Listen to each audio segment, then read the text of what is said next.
여러분 다시 만나서 반갑습니다. 그 부흥운동을 쭉 이렇게 여러분하고 공부하는데 여러분도 다른 강사님들 많지만은 저하고 이제 한 24번 하게 되겠고요. 저도 굉장히 바쁜 속에서 하나님이 여러분하고 부흥운동사를 이렇게 나누겠는데 강의 듣는 것으로 끝이지 말고 여러분 마음 안에 부흥을 위한 액션이 있었으면 참 좋겠습니다.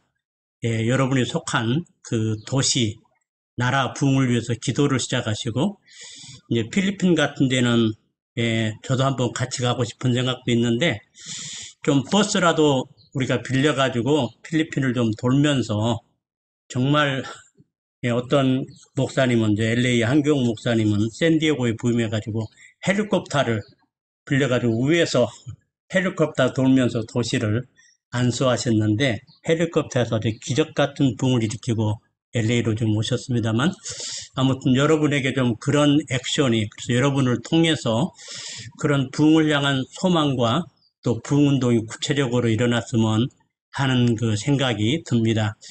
그리고 끝나고 저하고 이제 그 할 때 꼭 여러분이 오늘 잔 칼빈에서 너무 배울 것이 많은데 배운 것을 한마디씩 좀 이야기하셨으면은 서로 이제 은혜가 아마 배가 되리라고 생각합니다.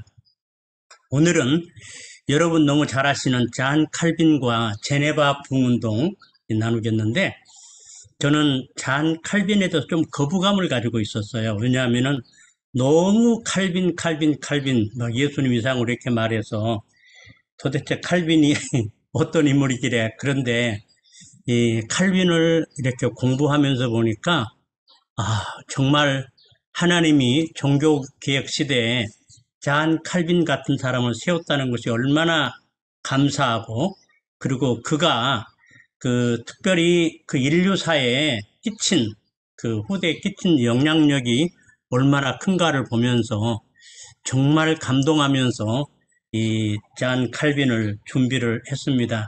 그 감동이 여러분들의 그대로 좀 전해졌으면 참 좋겠습니다.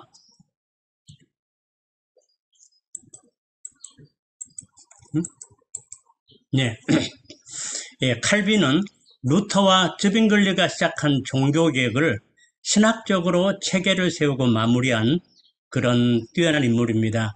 그 루터 즈빙글리보다 한 26년 후에 태어났었는데 그들이 시작한 것을 성경적으로 전부 체계화시키고 마무리한 이런 인물이고요. 그리고 아마 뭐 역사상이라고 표현해도 좋을 만큼 정말 심오한 성경 주석가 그리고 기독교 강요를 썼던 조직신학자, 기독교 변증가, 기독교 사상가 그리고 대단한 개혁의 인물이었고요. 또 칼빈에게 매우 중요한 것은 하나님의 주권적 통치가 인간사회의 모든 영역을 다스리게 해야 한다는 소신을 가지고 주님께서 그 오늘 본문 읽었죠. 가르쳐 기도 가운데 뜻이 하늘에서 이루어진 것처럼 땅에서도 이루어지다. 그래서 하나님의 주권적 통치가 인간사회의 모든 영역을 다스려야 한다는 소신을 가지고 당시 가장 대표적으로 불결하고 부도덕했던 제네바를 성경이 다스리는 정말 세계적인 그 성시의 모델, 그 모범도시로 만들기 위해서 생애를 불태웠던 하나님의 사람이었습니다. 칼빈을 아는 역사가들은 칼빈만큼 인류사에 지대한 영향을 끼친 사람은 드물다고 말하고 있고 대부분 부흥운동 지도자들, 특별히 청교도 지도자들은 그의 영향을 굉장히 강하게 받았습니다. 그 이제 생애를 좀 살펴보면은 1509년 루터보다 26년 후에 불란서 노용이라는 마을에서 태어납니다. 그가 태어날 무렵에 이제 영국에서는 헨리 8세가 왕위를 즉위했고 독일에서는 루터가 비텐베르크 대학 교수로 부름받던 그 무렵입니다.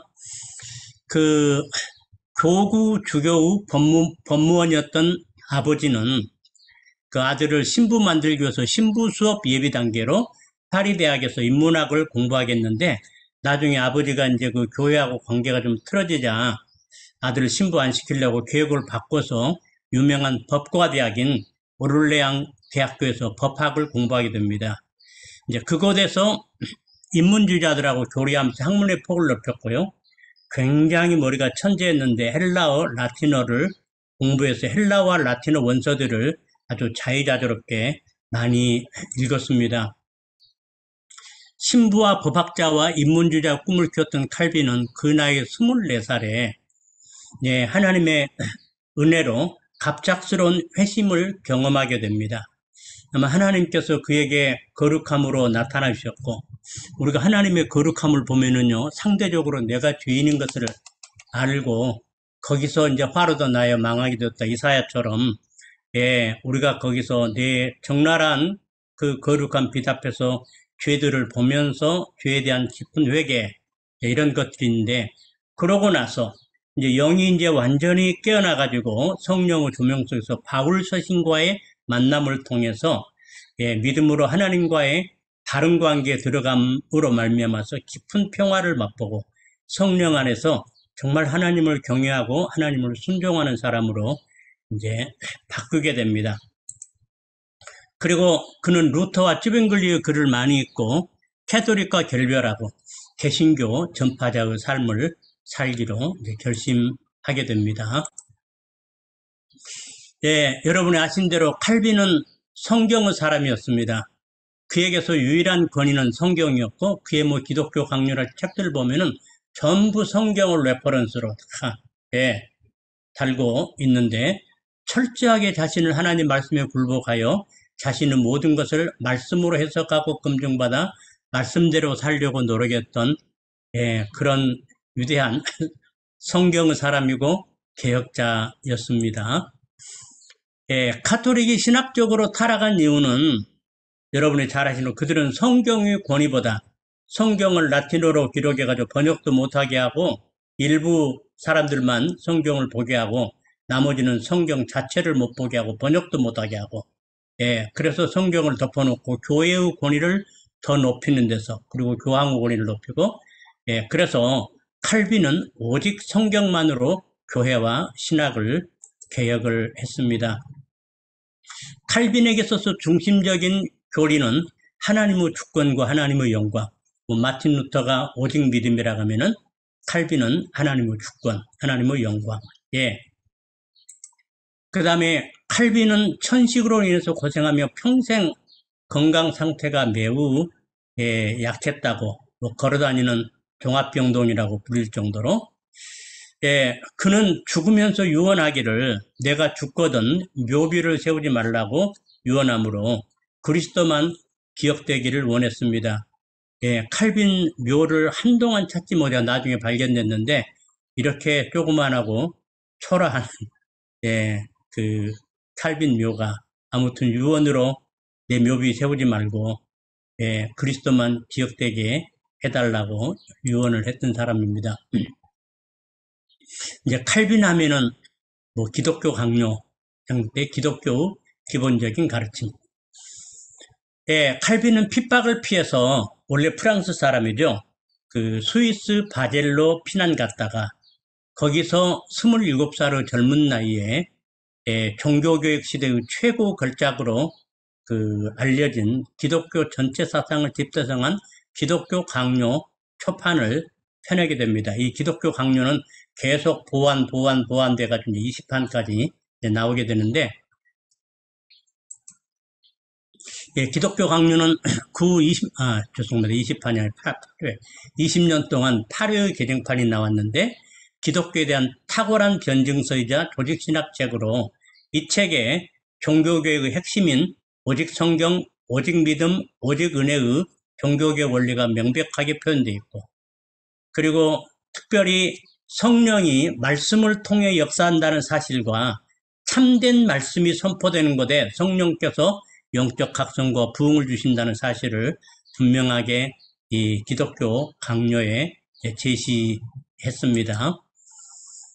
칼빈은 기독교 강요를 통해서 단순히 기독교 핵심 교리를 요약하고 교리화하는 것이 목적이 아니었고 저작 동기 속에서는 경건한 하나님의 사람들로 하여금 성경을 바로 이해할 수 있도록 돕기 위함이었다고 자신이 말하고 있습니다.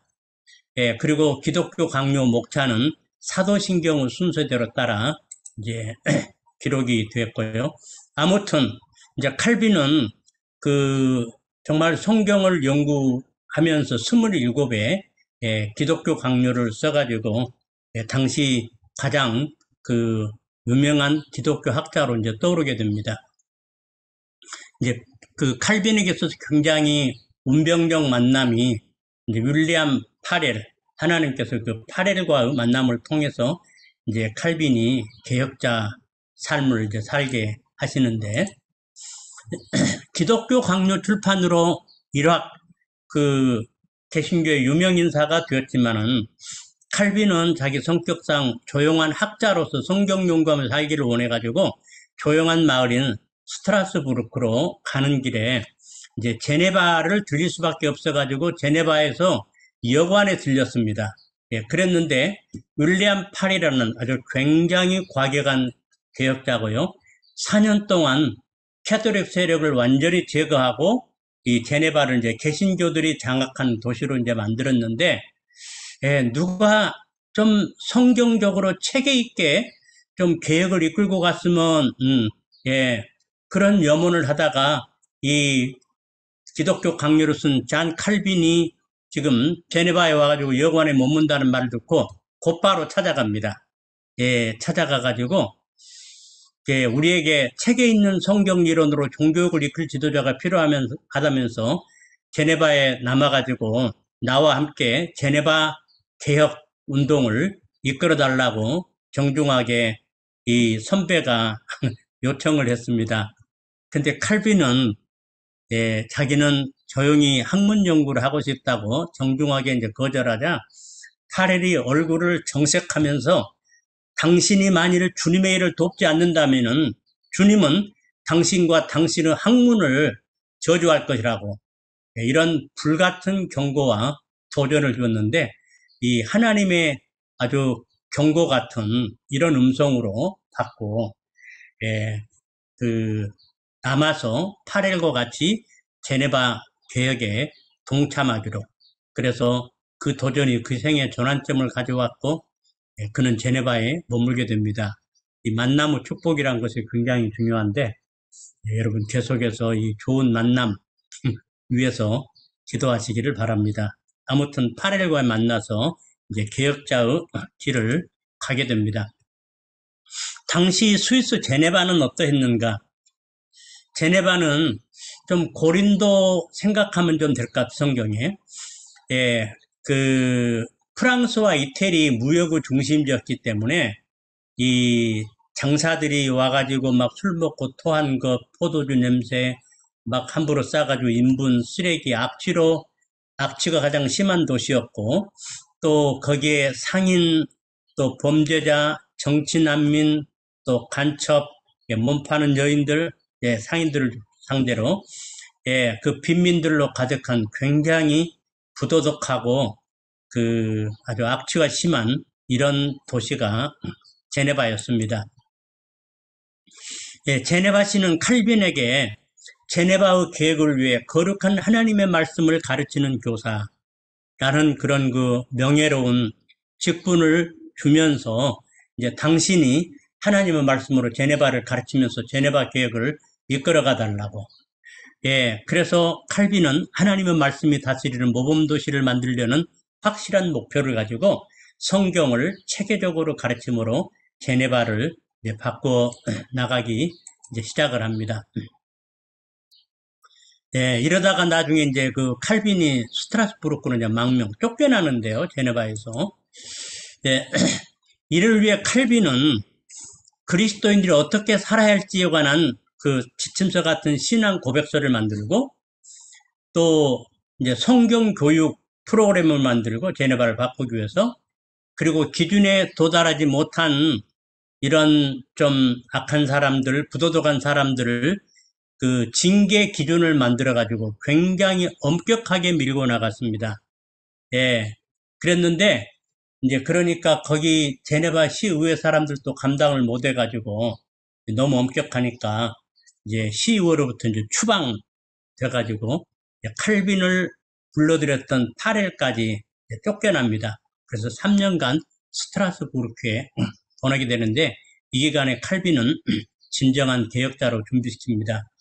칼빈이 그렇게밖에 할 수 없었던 것은 제네바가 너무 부패했기 때문에 그냥 적당히 해가지고는 변화가 안 되기 때문에 처음부터 아주 철저하게 여러분 그 기억나시죠? 한국에 선교사들이 들어와가지고요. 한국에 들어왔을 때 한국이 정말 뭐 가난할 뿐더러 소망 없는 나라였어요. 왜냐하면은 전부 남자들은 뭐 돈 좀 생기면 술 먹고 그리고 겨울에는 도박하고 그리고 이제 뭐 돈 가지고 또 외도 해가지고 좀 돈 있는 사람들은 첩들을 몇을 거늘고 이래서 나라가 가정이 엉망이고 나라 같은 재정적으로 쓸 수가 없어가지고 특별히 그 청교도 후예들 이 선교사들이 와가지고 이 한국을 이제 그 좀 변화시키려면은 처음부터 철저하게 그래서 세례 받으려면은 술 끊어야 하고 담배 끊어야 하고 도박 끝해야 하고 첩들을 정리해야 하고 그렇게 해가지고 세례를 주는 아주 엄격한 잣대를 준비해가지고 그래도 기독교 윤리가 이만큼 한국을 기독교가 변화시킨 것입니다. 아무튼 그렇게 엄격하게 했는데 시의회가 쫓아내버립니다. 그래가지고 스트라스부르크로 보내게 되는데 놀라운 사실은 하나님이 모든 합력에 선을 이루게 한다고 하나님이 그 엄격한 칼빈을 성숙한 개혁자로 스트라스부르크에서 하나님이 준비시키십니다. 그리고 우리들이 길이 어떤 막히고 이렇게 될 때 당황하지 말고 요셉처럼 종으로 팔려오고 감옥에 갇히고 거기서 하나님의 섭리를 생각하면서 최선을 다해서 총리로 준비되는 그런 것들을 보면서 그래서 이제 거기서 칼빈은 프랑스 특별히 종교 난민들 박해를 피운 난민들의 교회를 맡아가지고 거기서 목회를 함으로 목자의 마음을 갖게 됩니다. 양들이 살고 있는 현실이며 이런 것들을 보면서 목자의 마음을 갖게 됐고요. 그 다음에 마틴 부처라는 성숙한 목회자, 신학자, 개혁자를 만나서 신학적으로 인격적 성숙을 가져오고 그 다음에 잔 스트롬이라는 교육과를 만나서 교육의 중요성을 배워가지고 돌아와서 제네바에 돌아와 제네바 아카데미를 이제 세우게 되고요. 그리고 거기서 기독교 강요 제2판 거기 이제 성화론에 대해서 이제 많이 보완을 했는데 와 로마서 주석을 거기서 출판을 하게 됩니다. 이렇게 이제 칼빈이 준비되니까 하나님이 제네바로 칼빈을 다시 부르는데 제네바에서 재초청이 왔습니다. 3년 후 칼빈을 지지하는 사람들이 제네바 시의회를 장악하게 되자 그들의 요청으로 1541년 칼빈은 제네바로 다시 돌아오게 됩니다.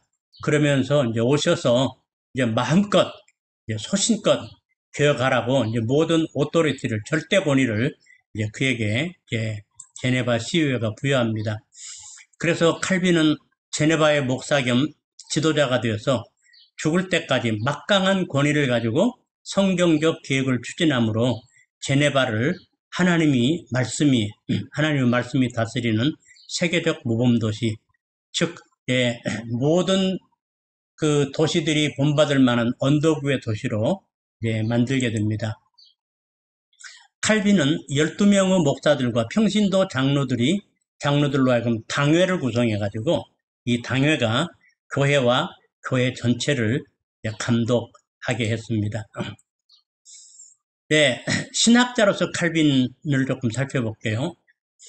사도신경을 뼈대로 기독교 교리를 집대성한 기독교 강요, 정말 기독교 고전 중에 고전이고 명저 중 명저인데 기독교 강요를 기록을 했고요.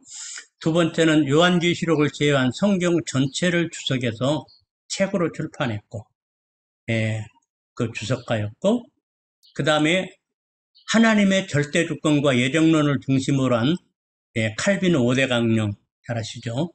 5대 핵심 사상을 중심한 개혁주의 신학을 수립을 했고, 그 다음에 우리 성도들이 생활하는데 교회가 얼마나 중요한지를, 교회가 이제 모순도 되고 문제도 있고 하지만은 교회의 중요성을 강조했는데, 신자는 교회 공동체의 도움 없이 살 수 없다. 그래서 하나님을 아버지라 부른다면은 당연히 교회를 어머니로 여겨야 한다. 이러면서 교회의 중요성을 강조했고요.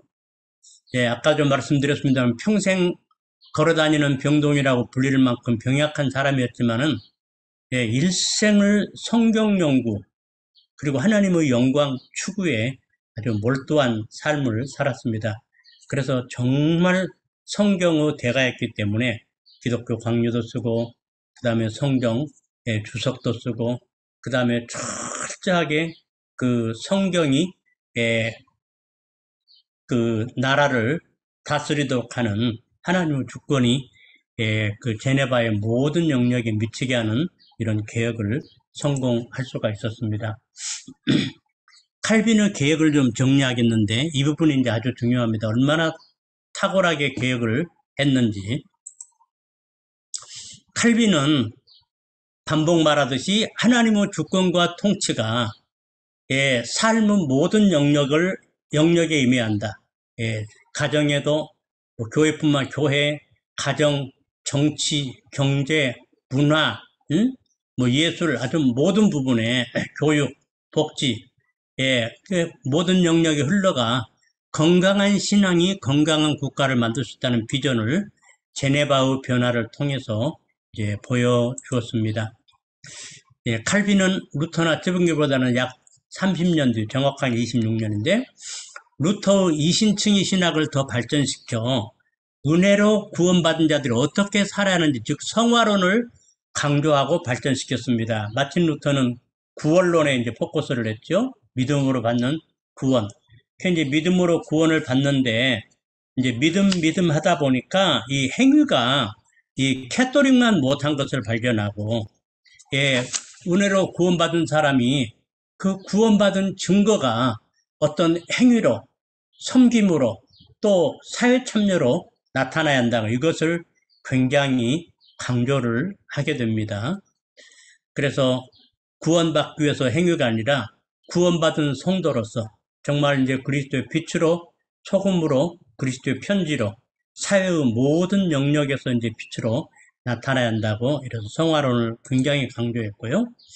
그래서 칼빈은 구원받은 결과로 성령 안에서 절제된 도덕 생활을 강요했고, 구약의 율법이 바른 도덕적 인격을 세우는 하나님의 기준이라고. 그래서 그 구약의 뭐 제사법 같은 건 그리스도를 통해서 전부 이루어졌지만은 사회법 같은 것은 이 우리 생활에 하나님이 원하시는 기준이라고 이렇게 가르쳤고요. 그리고 믿음의 결과는 하나님의 나라를 이 땅에 실현하기 위한 노력이 한다고 주장하면서 크리스찬의 적극적 사회 참여를 강조했습니다.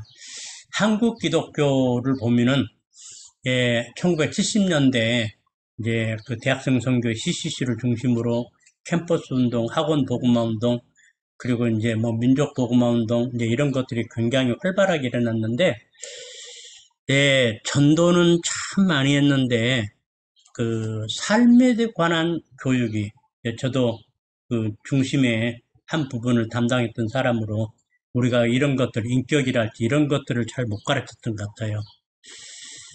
그래서 교회 성장에 비해서 어떤 크리스찬의 삶의 질이 따라가지 못하는 이런 안타까움이 있었는데, 칼빈은 구원받은 성도들이 어떻게 살아야 할지 이 부분을 굉장히 강조했습니다. 이제 그 다음에 소개되는 칼빈의 구체적 개혁 내용은 그 교회사를 전공한 우리 한옥 목사님 종교교회 히스토리 굉장히 잘 썼어요. 거기에 특별히 칼빈 부분을 굉장히 탁월하게, 그래서 그 책에서 많이 인용되었음을 알려드리면서 진행합니다. 칼빈이 제일 신경 쓴 것 중에 하나가 이제 예배개혁입니다. 여러분이 아시는 대로 이제 캐톨릭은 예배당을 웅장하게 만들고 뭐 아주 겁이 나게끔, 오면은 인간에 대한 두려움이 위축되고 이렇게 만들고, 그리고 이제 의식 중심 예배고, 그 알아먹지 못하는 라틴어로, 응? 예, 이런 예배를요, 이제 이해하지 못하는 보는 예배를 프랑스 말로 자국어로 전하는 말씀 선포 중심으로 들리는 예배로 전환시켰습니다. 뭐 그림이면 뭐 이런 거 다 띄워버리고요. 제거해버리고 강단만 높이 모든 사람이 볼 수 있도록 아주 단순하게 만들어가지고 이 그 자국어로 하나님 말씀 선포가 예배의 중심이 되게 예배를 계획했고요. 그 다음에 캐톨릭은 찬송가를 어려운 곡으로 만들어가지고 성가대의 전유물로 성가대가 뺏어가 버렸습니다. 근데 칼빈은 찬송가를 일반 신자들이 부를 수 있는 가사 전달 중심의 쉬운 곡으로 만들어서 찬송가를 일반 신자들에게 되돌려줬습니다. 예, 아까 우리 그 제네바 시편 찬송 중에서 특송을 선택해 주셨는데 칼빈은 프랑스 민요를 중심으로 잘하는 민요곡에다가 쉽게 부를 수 있는 그런 민요곡에 시편의 가사를 담아 시편 찬송가를 만들었는데 이것을 제네바 시편 찬송가라고 부르는데 이걸 만들어 가지고 보급하면서 그 설교를 알아먹는 프랑스 말로 하는 자국어로 하는 말씀 선포 중심, 그 다음에 성도들이 함께 쉬운 곡으로 시편을 중심으로 해서 하는 찬양 중심으로 예배를 계획을 했고요. 두 번째, 굉장히 중요한 게 가정교육입니다. 가정이 이제 모든 교육의 가장 근본적인 것이잖아요. 네, 불량품들도 전부 가정 생산품이고, 정말 경건한 자녀들도 가정 생산품이고 하는데, 당시 제네바는, 제가 아까 우리 한국 옛날에 가정 이야기 했는데, 저 어렸을 때도 우리 마을도 그랬어요. 마을에 그 사람들이 여름에 죽도록 이제 쫙 밑에 고생해가지고 이제 농사 짓고, 가을 되면 그 돈 가지고 전부 도박해요. 그리고 이제 술집 가서 술 먹고, 그리고 돈 좀 있는 사람은 외도해가지고, 첩 두고, 이렇게 해가지고 완전히, 그리고 집에 오는 남자들은 술 먹고 와이프 패고, 이런 것들이 가정상 소망 없는 가정이었는데, 제네바 가정이 그렇습니다. 가정을 돌아보지 않고 술 취하고 무책임하고 부정직한 남자들이 대부분이었다. 그 결과 많은 가정들이 모두 구타, 또 빈곤, 부도덕, 그래서 도시가 소망이 없는 도시 질서가 무너진 이제 이런 상황에서 굉장히 엄격한 가정 개혁을 합니다. 칼빈에 있어 가정은 인간 초기의 삶을 형성하는 것으로 교육의 가장 중요한 장으로 여겨집니다.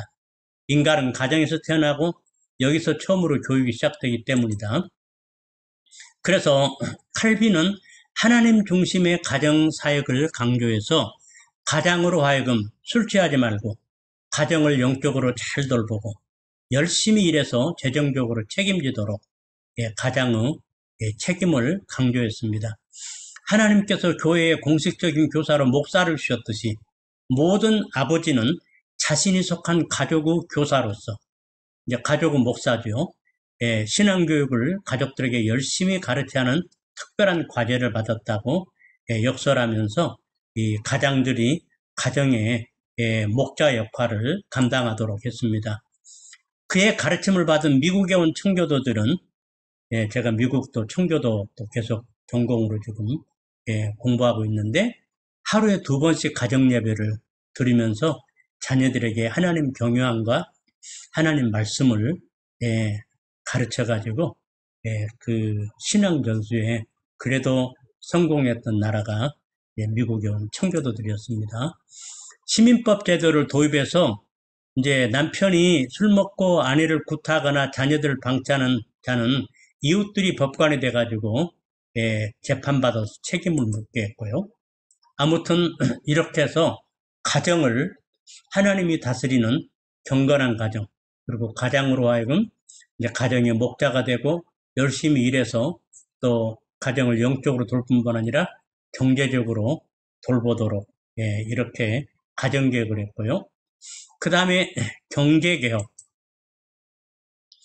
캐톨릭은 예배와 일을 구별하는 성소 이원론을 가지고 있었죠. 그래서 성직자는 경건하고 거룩한 직업이고, 평신도는 이제 그저 그런 천박한 직업이고, 이걸 배격하고 모든 직업은 다 거룩하며 일터에서 최선의 일을 하는 것이 하나님께 예배드리는 것이라고 가르쳤습니다. 그래서 그 일터의 삶을 일터에 파송된 선교사처럼, 그래서 거기서 자기 어떤 전문성을 가지고 하나님을 섬기고 이웃에게 유익을 주도록, 그래서 그 성속을 그 구별하는 이원론을 없애고 모든 직업은 다 하나님 앞에 거룩함을 가르쳤고요.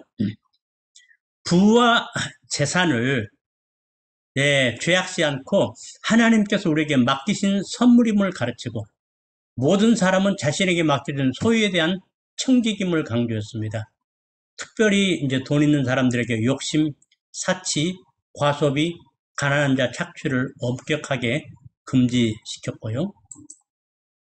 정당한 방법으로 축적한 재산은 사회의 공익을 위한 공헌으로, 그래서 정당한 방법으로 재산을 모은 것은 이것은 존경받을 만한 일로 여겼고요. 그래서 철저하게 청지기로서 11조를 먼저 드리고, 그리고 나머지를 금검 전략에서 미래를 저축하고, 그리고 저축한 돈을 제품 생산하는 곳에 재투자함으로 산업 발전에 기여하도록 가르쳤습니다. 굉장히 중요한 개념이죠. 하나님께 11조 드리고 금검 전략에서 저축하고, 저축한 돈을 산업 생산하는 곳에 재투자함으로 산업 발전에 기여하도록 가르쳤고요.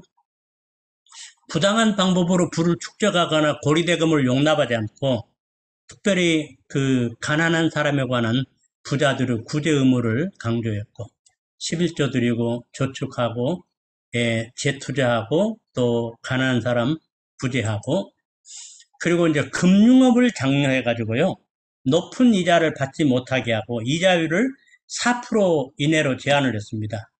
그래서 예금자도 유익이 되고 또 빌리는 사람도 이자 부담 없이 사업을 할 수 있도록, 이게 이 4% 이자대가 이제 오랫동안 지속됐는데요. 그 결과 스위스 은행을 가장 신뢰받는 은행으로 기반을 닦아줬습니다. 대단한 경제계획이죠. 교육개혁, 굉장히 큰 공로인데, 당시 유럽에서 학교 교육은 상류층 자녀들만 받았고 한 80%가 문맹이었대요. 그리고 여자들은 교육에서 제외됐고, 그래서 이제 엘리트들, 돈인 엘리트들만 교육받고 나머지는 거의 문맹이고, 이런 상황에서 칼빈은 우리는 반드시 우리 아이들을 가르치고 목회나 정부 일을 위해서 하나님께 쓰임받고 정부에 이제 기여하도록 준비시킬 수 있는 교육기관을 세워야 한다고 주장하면서 제네바시에 자금을 마련해 주도록 예산 마련을 요청했고요. 이 지금 사진이 그 제네바 아카데미 사진입니다.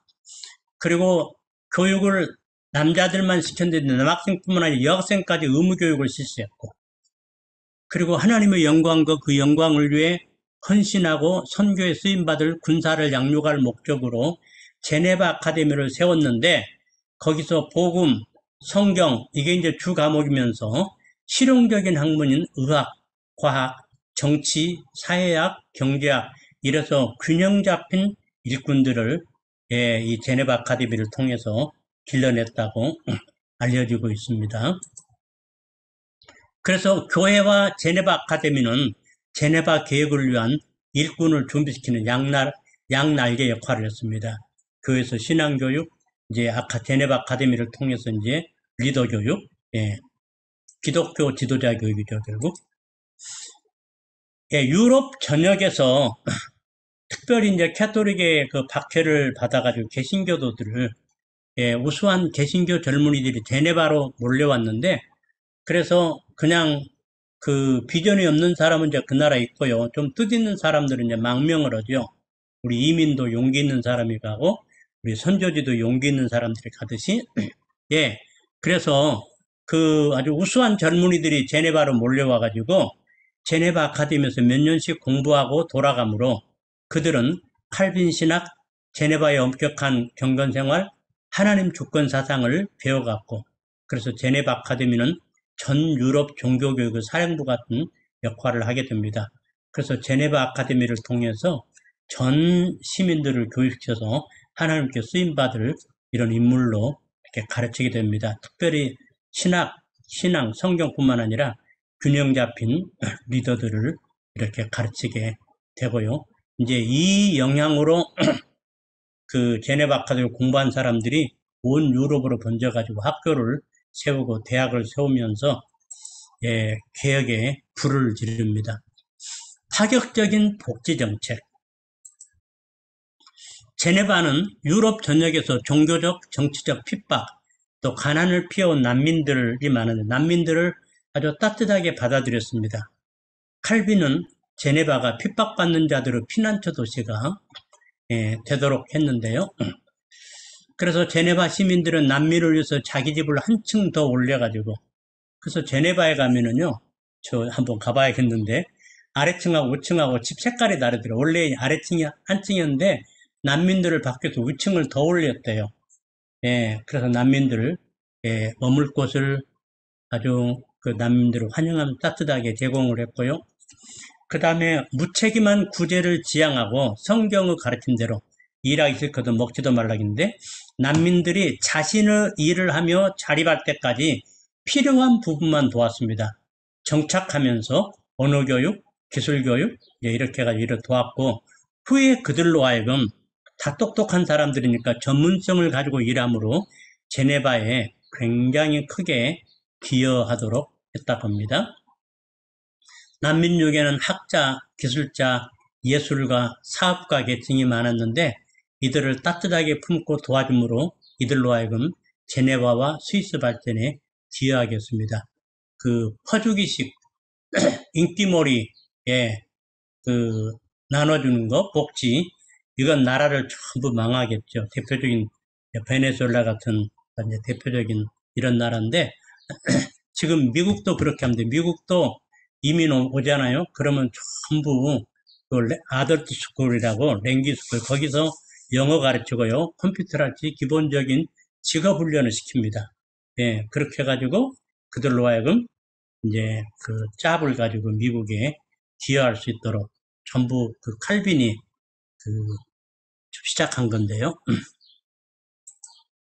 그리고 일하도록 도와주는 복지 사상은 서구 선진국들의 복지 정책의 모델이 되었습니다. 그래서 외국에서 오면은 그 난민들, 이 사람들을 전부 언어 가르치고 직업 훈련시키고 또 그 나라 역사와 이런 것들을 가르쳐 가지고 이제 그 나라 시민으로서 이제 기여하도록 이런 복지 정책을 그 당시에 썼고요. 그 다음에 저는 이제 굉장히 제가 그 참 대단하다고 얘기한 게 정치개혁입니다. 칼빈은 이제 그 칼빈은 5대 강령 가운데 인간의 전적 부패가 있잖아요. 인간의 죄성과 불완전함을 우리가 인정하고 절대 권력을 지향하고 절대 권력은 반드시 부패하니까. 그리고 그 지향하고 서로 견제와 균형을 맞추게 하는 입법부, 사법부, 행정부로 구성된 삼권 분립 체제를 제안을 했습니다. 이게 지금 제일 잘 되고 있는 나라가 지금 미국이죠. 미국이 지금 그 누구야?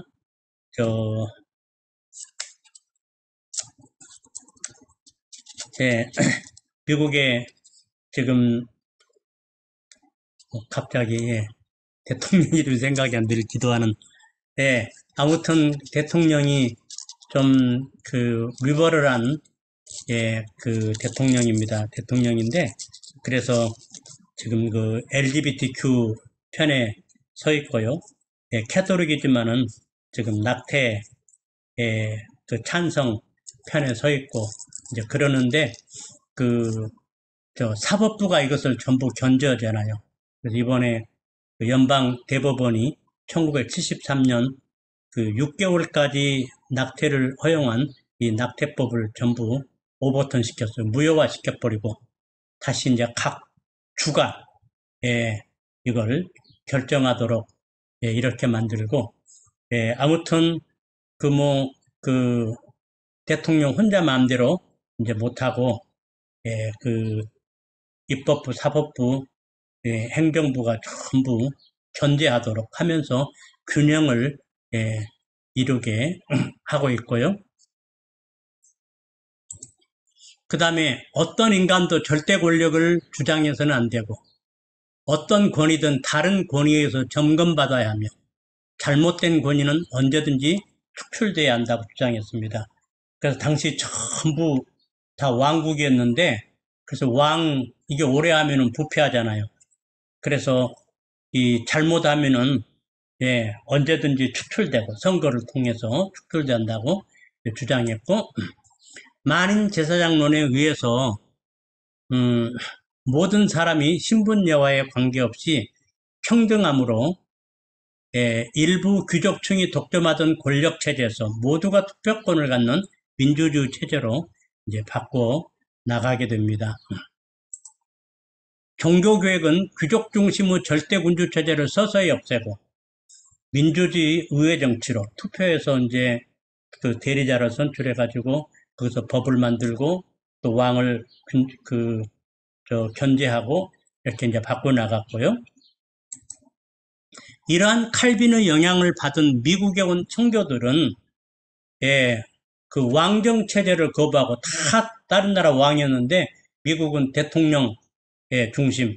그래서 그 선거해가지고 잘못하면은 갈아치우고 그 다음에 선거를 통해서 바꿀 수 있는 하고 견제와 균형을 위해서 아주 정확한 삼권 분립 이런 민주 체제를 칼빈의 영향을 받은 미국의 청교도들이 도입을 했고 한국도 이승만 대통령이 미국의 그 제도를 도입을 했습니다. 이런 이유들로 칼빈을 서구 민주주의 아버지라고 이제 부르기도 합니다. 칼빈의 영향 마지막입니다. 제네바 아카데미에서 공부한 사람들은 자신들이 세운 칼빈주의 신학을 고국에 전하기 위해서 많이 고향으로 돌아갔습니다. 일부러 돌아갔어요. 자기 고국에 기여하기 위해서. 그리고 유럽 전역에 제네바 아카데미를 본받아서 많은 대학을 세우고 칼빈주의는 전 유럽에 빠른 속도로 확산이 됩니다. 그리고 칼빈의 가르침은 프랑스 위그너 스코틀랜드의 장로교회 잔 낙스가 칼빈 밑에 있다갔거든요. 네덜란드의 칼빈주의, 영국의 청교도들도 박해를 피해가지고 제네바로 많이 가가지고 거기서 칼빈 영향을 받고 왔고요. 미국에 건너간 청교도들에게 부흥과 신학의 토대를 마련으로 유럽과 신대륙의 영적 지도를 바꿔놓는 역할을 하게 됩니다. 칼빈이 하나님의 말씀이 다스리는 모범도시를 만들려는 확실한 목표를 가지고 성경을 체계적으로 가르침으로 당시 유럽에서 범죄로 가득 차고 악진하는 도시였던 제네바는 온 유럽과 세계가 본받을 만한 거룩한 도시, 언덕의 도시로 변하게 됐고 가난하고 주변 강대국에 시달렸던 스위스는 지금 세계에서요 가장 그 GDP 퍼 캐피탈이 아마 9만 불 정도 되고 있는 걸 알고 있는데 높은 이런 부유한 나라고 그리고 아주 뭐 깨끗하고 거리도 깨끗하고 자연도 깨끗하고 아주 클린하고 그리고 살기 좋은 아름답고 부유한 나라로 이제 칼빈 덕분에 스위스가 그렇게 변하게 됐고요.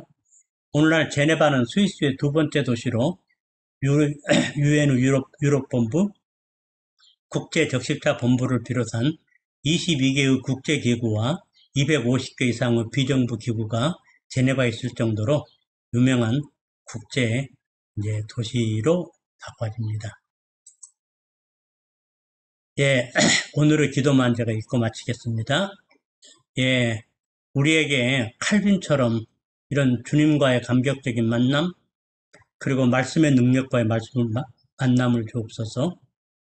자신과 우리 가정이 먼저 말씀의 통치를, 그래서 하나님의 나라가 먼저 우리 가정에 임하게 하시고 내가 살고 있는 도시를 제네바처럼 하나님의 주권, 하나님은 말씀이 다스리는 거룩한 도시로 만들고 싶은 이런 소원과 열망을 심어달라고 좀 기도했으면 좋겠고, 예, 칼빈이 스트라스부르크로 그 쫓겨난 듯 망명 같지만은 하나님은 거기서 칼빈을 진정한 개혁자로 준비시키고, 그리고 칼빈이 준비되니까 부대를 열어주시는데, 예, 그걸 기억하면서 우리 생애 역경의 시간을 감사함으로 선용하게 하옵소서.